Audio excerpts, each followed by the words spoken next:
ممكن اخد موافقة مبدئية على مبلغ اكتر من اللي مخطط اصرفه؟ السؤال ده بيتسأل كل يوم. ايوه طبعا ممكن تاخد موافقة مورجج بري ابروفال على مبلغ اكتر من اللي انت مخطط تصرفه، لان البنك بيحدد لك الحد الاقصى اللي تقدر تستلفه. ده بيبقى بناء عليه على الانكم، الكريدت سكور، الديت انكم ريشيو.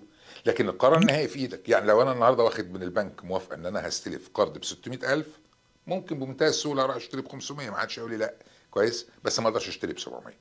طيب الحاجه الثانيه ان هو بيديك مرونه اكتر، لانك لو لقيت بيت بسعر اعلى شويه بيكون عندك خيار تقدر تتحكم في ميزانيتك.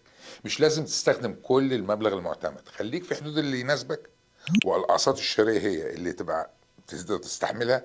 لانك انت لو استخدمت الحد الاقصى ممكن يكون عبء مالي اكبر، التزامات اضافيه، فايده اعلى، مدفوعات اكتر، لو ما حسبتهاش صح. طب ايه الحل؟ حتى لو البنك وافق على مبلغ كبير، اختار الرقم اللي يناسبك او يناسب ميزانيتك الشهريه ويناسب اسلوب حياتك. طيب لو انت محتاج بقى نصيحة ازاي تظبط الكلام ده والمنظومة دي كلها، كلمنا واحنا هنساعدك تاخد القرار الصح.